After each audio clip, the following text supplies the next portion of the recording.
Memakmurkan masjid itu artinya adalah mentakmirkan masjid, menyemarakkan masjid.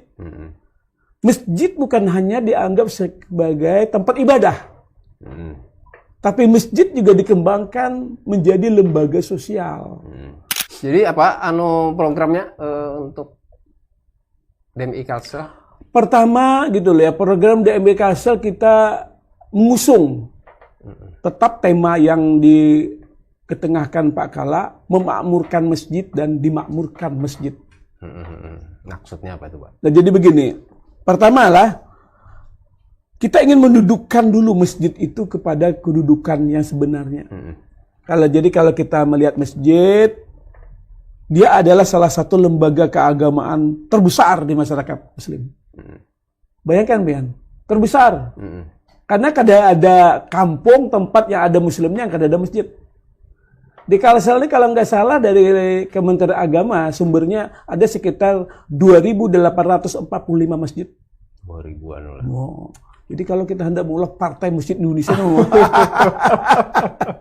jadi dia keduduk lembaga terbesar ya yang ada. Itu yang pertama ya. Yang kedua, masjid adalah lambang identitas keberadaan masyarakat Muslim. Itu. Nah, yang ketiga nih, kadang-kadang perlu kita kritisi. Masjid juga menggambarkan kualitas pengamalan ajaran agama.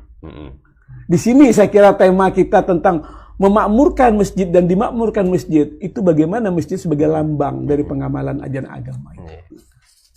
Tidak cukup hanya jumlah aja, Pak lah. Iya. Jadi kita tidak mengandalkan jumlah aja. Nah, kalau kita lihat fakta di masyarakat ya, masjid yang ada di kita dengan jumlah yang besar itu masih belum semuanya diiringi oleh komitmen memakmurkan dan dimakmurkan oleh masjid. Belum semuanya diiringi dengan komitmen dari pengurusnya untuk memakmurkan masjid dan dimakmurkan masjid. Belum. Maksudnya itu apa, Pak? Memakmurkan masjid dan dimakmurkan masjid. Ya. Coba biar jelas. Ini dua kata ya yang sebetulnya Pak Kala yang menyampaikan setiap di beberapa tempat. Memakmurkan masjid itu artinya adalah mentakmirkan masjid, menyemarakkan masjid.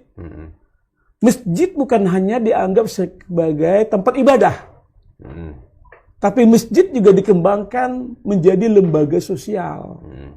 Di situ ada kesehatan, di situ ada pendidikan, di situ ada pembinaan remaja. Itu namanya memakmurkan.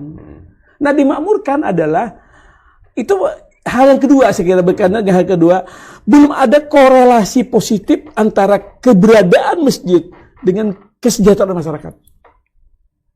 Makanya perlu masyarakat itu dimakmurkan oleh masjid. Apa kira-kira impact atau dampak positif keberadaan masjid di satu masyarakat? Ulun contohkan, masjidnya mentereng. Wah, ini kadang pengurusnya suka sekali, tapi masyarakatnya miskin. Karena tidak ada korelasi antara kementerengan masjid dengan keadaan sosial ekonomi masyarakat. Nah, ini persoalan yang kedua. Nah, yang ketiga adalah mari kita seimbangkan gitu loh masjid itu antara fungsi ritual dan fungsi sosialnya. Di situ muncul kata-kata memakmurkan masjid dan dimakmurkan masjid. Download Tribun X sekarang. Menghadirkan lokal menjadi Indonesia.